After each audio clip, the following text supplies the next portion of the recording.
आलम हमराही Arabic speaking course आपका अपना channel. बराए मेहरबानी चैनल को सब्सक्राइब करें। अस्सलामु अलैकुम वरहमतुल्लाहि वबरकातुहू। दोस्तों, कैसे हैं, क्या हाल है? उम्मीद करता हूं कि खैर व आफियत से होंगे। दोस्तों, जैसा कि इसके पहले हमने वीडियो जो अपलोड किए हैं 4-5 वीडियो, उस वीडियो में हमने छोटे छोटे लफ्ज़ों का मतलब भी बताया है और उसको कहाँ कैसे इस्तेमाल करने हैं उसको हम जुमलों में बना करके भी बताया है। ठीक उसी तरह इस वीडियो के अंदर भी हम आपको उसी तरह से बतलाने वाले हैं कि किस मतलब लफ्ज़ का क्या मतलब होता है, उसको कहाँ और कैसे इस्तेमाल करते हैं। आज के अल्फाज हैं मेरे पास, उसके पास, तुम्हारे पास, मेरे साथ, उसके साथ या तुम्हारे साथ। इन लफ्ज़ों को अरबी में हम कैसे कन्वर्ट करेंगे, कैसे हम बात करेंगे, कैसे बोलेंगे, कैसे इनके हम जुमले बनाएंगे और कहाँ और किस तरह से इस्तेमाल करेंगे, ये हम आपको बतलाने वाले हैं। तो आप हजरात से एक छोटी सी रिक्वेस्ट है कि अगर आप हमारे चैनल पे नए हैं या पुराने हैं और चैनल को सब्सक्राइब नहीं किया है तो बराए मेहरबानी सबसे पहले मेरे भाई चैनल को सब्सक्राइब कर दें, वीडियो को लाइक कर दें और कोई प्यारा सा कमेंट करें। भाई वीडियो को लोग देखते हैं लेकिन लाइक नहीं करते हैं, कमेंट नहीं करते हैं, समझ नहीं आता कि उसमें कितना पैसा खर्च होता है।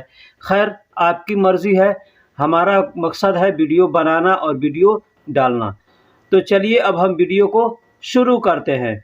आज का सबसे पहला अल्फाज है मेरे पास। मेरे पास, इसमें बहुत से लोग हैं, इनको जो वीडियो देखेंगे वो उनको जानकारी भी होगी, लेकिन जो देखे हैं वो तो पुराने हैं तो उनको मालूमात है, जो नए हैं उनको मालूमात नहीं है। ठीक, तो मेरे पास को अरबी में इंदी कहते हैं। इंदी, इंदी, इंदी का मतलब होता है मेरे पास। इंदी का मतलब होता है मेरे पास। मेरे पास को अरबी में इंदी कहते हैं।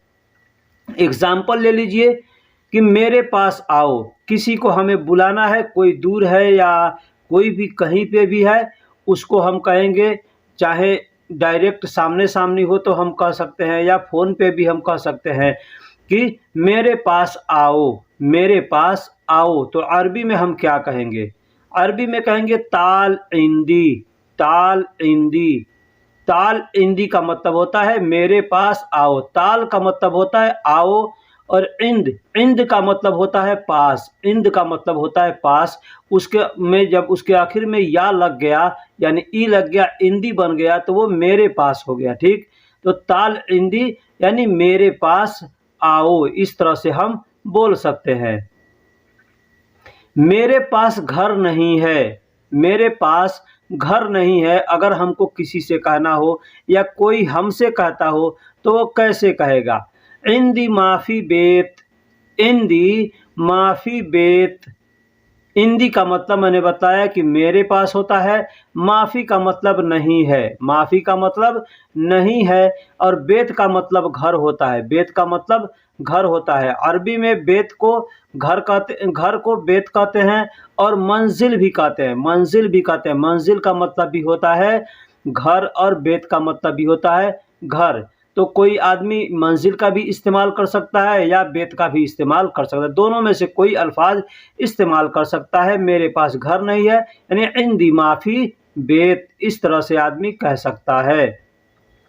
एक और जुमला है कि अगर कोई कहता है कि मेरे पास घर नहीं है, हम उसको तसल्ली देते हैं तो क्या कहते हैं? मैं ज़िंदा हूँ, मेरे पास आओ। या किसी के घर कोई हादसा हो गया, कोई इंतकाल कर गया, आदमी जाता है तसल्ली देता है उस आदमी को, कहता है कि मैं ज़िंदा हूँ, मेरे पास आ जाना या मेरे पास आओ।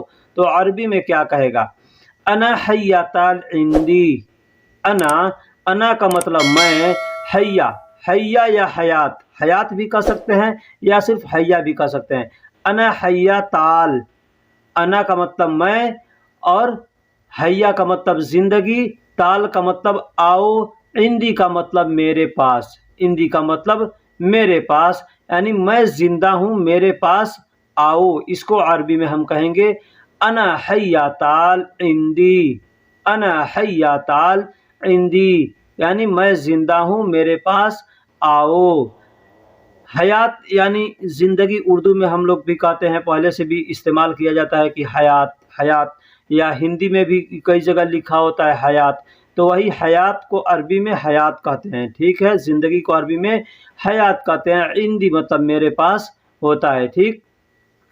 अब दूसरा सेंटेंस है तुम्हारे पास, तुम्हारे पास, यानी तुम्हारे पास को अरबी में इंदक कहते हैं। इसके पहले मैंने बताया मेरे पास, यानी मेरे पास को अरबी में इंदी कहते हैं, और तुम्हारे पास को अरबी में इंदक कहते हैं। इंदक, इंदक, ऐन नून दाल और काफ, यानी इंदक। इंदक का मतलब तुम्हारे पास, इंदक का मतलब तुम्हारे पास। इंद का मतलब पास होता है, और काफ लग गया तो इंदक हो गया, यानी तुम्हारे पास हो गया, ठीक। तुम्हारे पास टिकट है, हम अगर किसी से पूछते हैं या कोई हमसे पूछता है, हम घर जा रहे हैं और कोई पूछता है तुम्हारे पास टिकट है, तो हम तो क्या पूछेगा, या हम क्या पूछेंगे, हाँ, तो क्या कहेगा, हल इंदक, हल इंदक। हल का मतलब क्या होता है, हल का मतलब क्या होता है। हल की जगह पे कोई सुनु लगा सकता है, ऐश लगा सकता है, इस तरह का अल्फाज बहुत से हैं जो हल के लिए, क्या के लिए इस्तेमाल किए जाते हैं, तो आदमी लगा सकता है, ठीक है। तो हल इंदक, या हल इंदक तज़करा, हल इंदक तज़करा। हल का मतलब क्या होता है, और इंदक का मतलब तुम्हारे पास होता है, और तज़करा यानी टिकट, तज़करा यानी टिकट। लोग तस्करा तस्करा कहते हैं, लेकिन आप अरबिक का लिखावट भी देख लीजिएगा, तज़करा लिखा है, ता जाल काफ रा और हा मिलकर के तज़करा, तो तज़करा कहते हैं टिकट को। तो हल इंदक तज़करा, यानी क्या तुम्हारे पास टिकट है, क्या तुम्हारे पास टिकट है, इस तरह से आदमी पूछ सकता है, या हम भी किसी से पूछ सकते हैं। दूसरा एग्जाम्पल है, क्या आपके पास मोबाइल है। हमारे पास मोबाइल नहीं है, हमको किसी से हमको किसी के पास कॉल करना है, बात करने की ज़रूरत है, और अपने पास मोबाइल नहीं है, तो हम किसी से कहेंगे हल इंदक जवाल मौजूद, हल इंदक जवाल मौजूद। हम अगर मौजूद नहीं इस्तेमाल करेंगे तो भी हो जाएगा हल इंदक जवाल, हल इंदक जवाल, क्या आपके पास मोबाइल है, इसका मतलब ये होगा, ठीक है। लेकिन मौजूद इस्तेमाल करते हैं जहाँ प्रेजेंट के लिए होता है, यानी आपके पास तुरंत अभी है। अब हल इंदक मौजूद का मतलब ये है, का मतलब हो जाएगा कि आपके पास मोबाइल है, तो अब पास में है या घर पे, लेकिन आपके पास मोबाइल है, पास में है, अभी है या नहीं है। लेकिन मौजूद का मतलब हो गया कि अभी, अभी है, यानी क्या आपके पास मोबाइल है, तो हल इंदक जवाल मौजूद। अब जवाल की जगह पे हातिफ का भी इस्तेमाल कर सकते हैं, ठीक। हातिफ का मतलब भी मोबाइल होता है या फ़ोन होता है, ठीक है। हल इंदक हातिफ मौजूद, या हल इंदक जवाल मौजूद, इस तरह से हम पूछ सकते हैं। तीसरा सेंटेंस है आप उसके पास, उसके पास। अभी पहले मैंने बताया मेरे पास, फिर तुम्हारे पास हैं। अब तीसरा सेंटेंस है उसके पास। उसके पास को अरबी में हम कैसे कहेंगे, कैसे इस्तेमाल करेंगे। इंदहू, इंदहू और इंदहा, ये दोनों अल्फाज होता है अरबी में उसके पास के लिए। तो इंदहू का मतलब मर्द के लिए हुआ, और इंदहा का मतलब औरत के लिए हुआ, यानी उसके पास, ठीक। अब इसको कैसे इस्तेमाल करेंगे, कोई कहीं भी अगर इस्तेमाल करना है, औरत के लिए इस्तेमाल करना है तो इंदहा कहेंगे, और मर्द के लिए इस्तेमाल करना है तो इंदहू कहेंगे, ठीक। इस बात को आप ध्यान रखिएगा। जैसे मैं उसके पास गया था, मैं उसके पास गया था, अगर वो जिसके पास गया था वो औरत है तो कहेंगे कुंत रोह, कुंत रोह इंदहा, कुंत रोह इंदहा, यानी मैं उसके पास गया था, ये औरत के लिए है। लेकिन मर्द है, अगर वो आदमी, मर्द के पास हम गए हैं तो कहेंगे कुंत रोह इंदहू, कुंत रोह इंदहू, यानी मैं उसके पास गया था। अब यहाँ पे ये मर्द के लिए है, ठीक। तो कुंत का मतलब होता है मैं था, कुंत का मतलब होता है मैं था, कुंत कहें या कुंत कहें, ठीक। और रोह का मतलब गया, रोह का मतलब गया था, रोह का मतलब गया, कुंत का मतलब मैं था, और रोह का मतलब गया, इंदहू मतलब उसके पास, उसके पास मैं गया था, ठीक। इसका हम ऐसे भी कह सकते हैं मैं उसके पास गया था मैं, गया था मैं, या मैं गया था, इस तरह भी हम कह सकते हैं हिंदी में या उर्दू में। देख, दूसरा है उसके पास मेरे कफील का नंबर है, उसके पास मेरे कफील का नंबर है, या मेरे किसी का भी नंबर है, उसको आप बोल सकते हैं। मैंने एग्जांपल दे दिया कफील का, ठीक। तो क्या कहेंगे, इंदहू मौजूद, इंदहू मौजूद यानी उसके पास है। कफीली, कफीली मतलब मेरे कफील का, मेरे कफील का। रकम का मतलब नंबर होता है, रकम का मतलब नंबर होता है, यानी उसके पास मेरे कफील का नंबर है। तो इंदहू मौजूद कफीली रकम। अब रकम को लोग, बहुत से लोग रगम रगम कहते हैं, ठीक है, रगम कहते हैं, रगम कहते हैं, ठीक है। तो रगम कहे या रकम कहे, आप भी वैसे कह सकते हैं। कफीली, कफील का मतलब कफील होता है, और उसमें जब ई लग गया लास्ट में तो वो मेरा हो गया है। इस बात को आप ध्यान दीजिएगा कि लास्ट में ई लग जाएगा किसी भी अल्फाज में तो वो मेरे के लिए इस्तेमाल किया गया है, ठीक। तो वहाँ पे अना का इस्तेमाल नहीं करेंगे, ली कह दिया, यानी अना कफील भी कह सकते हैं, लेकिन कफीली कहे तो वो मेरा कफील हो गया। इंदहू मौजूद कफीली रकम, यानी उसके पास मेरे कफील का नंबर मौजूद है। अब ये चौथा आपके पास अल्फाज है मेरे साथ, मेरे साथ, मेरे साथ का अरबी में क्या कहेंगे, मा। मा का मतलब साथ होता है, और लास्ट में ई लग गया, ई, मा प्लस ई बराबर माई, माई, माई नहीं, माई मतलब मेरे साथ। ई का मतलब मेरा हो गया, और मा का मतलब साथ। मा को सब लोग जानते हैं, मा या सवा का मतलब साथ होता है, ठीक है। उसमें ई लगा देंगे तो मेरा हो जाएगा, तो नहीं मेरे साथ, ठीक। एग्जाम्पल ले लीजिए, वह मेरे साथ काम करता है, वह मेरे साथ काम करता है, तो अरबी में क्या कहेगा, हो व शुगुल सवी, हो व शुगुल सवी माई, माई, हो व शुगुल सवी माई मतलब वह मेरे साथ काम करता है। हुआ का मतलब वह, और शुगुल का मतलब काम, सवी का मतलब करता है, और माई का मतलब मेरे साथ, माई का मतलब मेरे साथ। अब आपको माई नहीं कहना है तो अना सवा भी कह सकते हैं, या अना मा भी कह सकते हैं, ठीक। हो व शुगुल सवी अना सवा, या हो व शुगुल सवी अना मा, इस तरह से भी आप कह सकते हैं। लेकिन जब इसके जैसे मैं लिखा हूँ इस तरीके से अगर बोलेंगे तो कोई सुनेगा तो समझेगा कि भाई इसको अच्छी अरबी आती है, ठीक है। तो हो व शुगुल सवी माई, ये शॉर्टकट के अल्फाज है माई। अब अना मा कहेंगे तो इसमें दो अल्फाज मिलता है, लेकिन माई कह देंगे तो एक ही अल्फाज में हो गया, ठीक।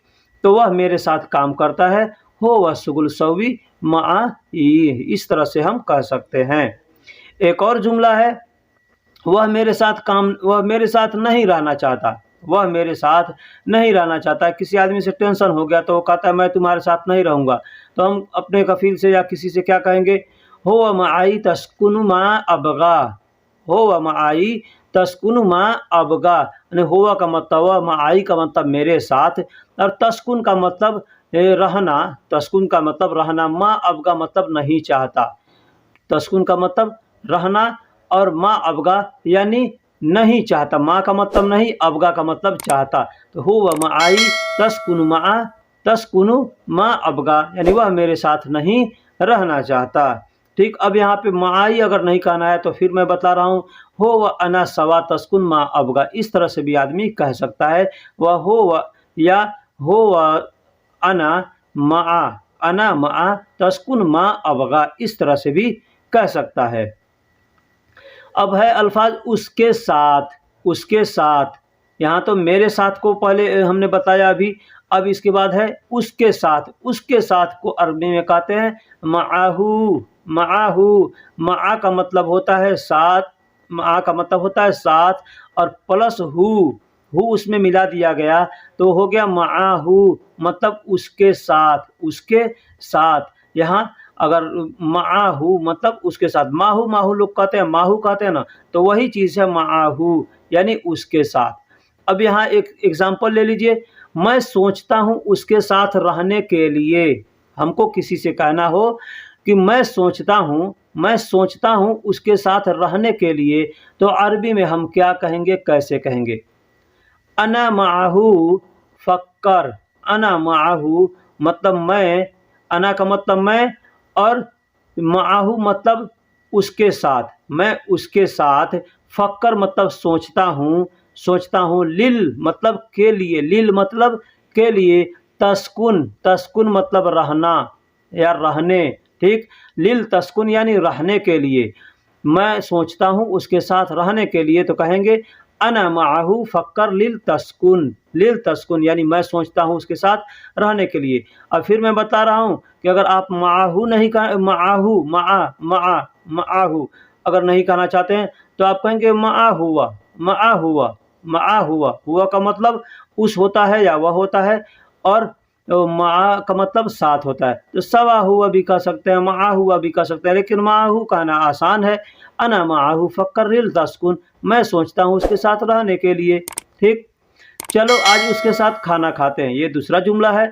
चलो आज उसके साथ खाना खाते हैं, हम कहते हैं दोस्त है हमारा, दो चार आदमी हम बैठे हैं तो हम कहते हैं चलो उसके साथ खाना खाते हैं, तो हम क्या कहेंगे, यमसी अलियौम, यमसी का मतलब चलो, अलियौम का मतलब आज, अलियौम का मतलब आज, माहू मतलब उसके साथ। तो आम का मतलब खाना होता है और अक्किल का मतलब खाते हैं, अक्किल का मतलब खाते हैं। यहाँ दो अल्फाज हमने इस्तेमाल किए हैं। बहुत से लोग कहेंगे कि तो आम का मतलब भी खाना होता है, अक्किल का मतलब भी खाना होता है, तो आप दोनों अल्फाज क्यों इस्तेमाल किए हैं। तो मैं बतला दूं कि तो आम का मतलब खाना यानी दाल चावल सब्जी रोटी जो कुछ है उसको तो आम कहते हैं। ये मैं बहुत से पहले वीडियो में जहाँ भी ये अल्फाज आता है मैं उसको बतलाता हूँ, ठीक। और अक्किल का मतलब खाना होता है, खाओ, खा रहा हूँ, खाता हूँ, खाऊंगा, खा लो, इसके लिए अक्किल का इस्तेमाल करते हैं। तो आम अक्किल यानी खाना खाते हैं। तो यमसी अलियौम माहूस, तो आम अक्किल यानी चलो आज उसके साथ खाना खाते हैं, चलो आज उसके साथ खाना खाते हैं। यमसी अलियौम माहू ताम अकील, इस तरह से हम कह सकते हैं।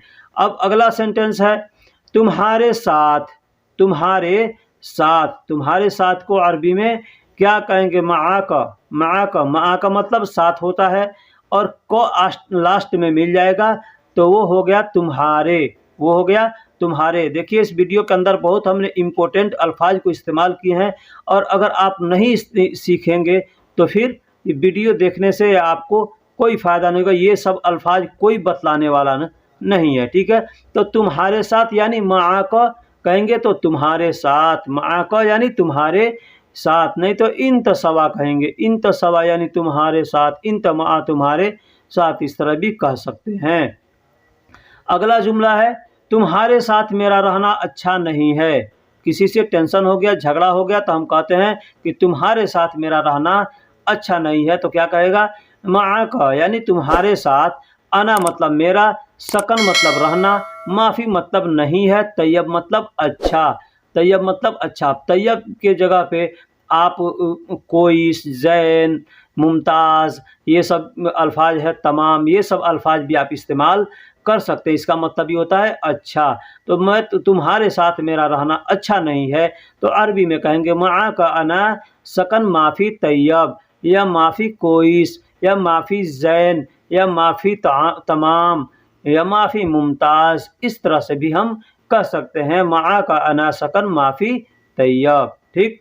तुम्हारे साथ मेरा रहना अच्छा नहीं है, तुम्हारे साथ मेरा रहना अच्छा नहीं है, इस तरह से हम कह सकते। देखिए जिस तरह से हम बतलाए हैं, समझाए हैं, इतने अच्छे से मैं जानता हूं कि कोई भी आदमी किसी वीडियो में नहीं समझाएगा, क्योंकि मैं भी जब नया आया था तो वीडियो देख करके ही अरबी सीखा। शुरू में मैं भी वीडियो देख करके ही सीखा, लेकिन हमको किसी भी वीडियो में इस तरह से समझाने वाला आदमी नहीं मिला, ठीक है। मैं कितने साफ़ सुथरे से लिखता हूँ और कितने अच्छे से सलीके से समझाता हूँ। अब ये आपके ऊपर डिपेंड करता है कि आपको समझ आती है कि नहीं।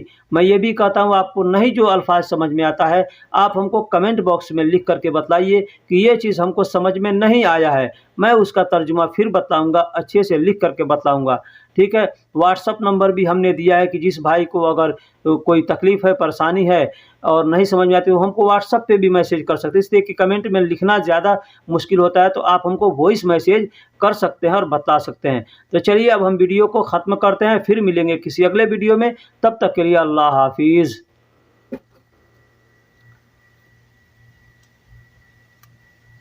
जो हजरात वीडियो देखते हैं उनको मैं शुक्रिया अदा करता हूँ। Thank you.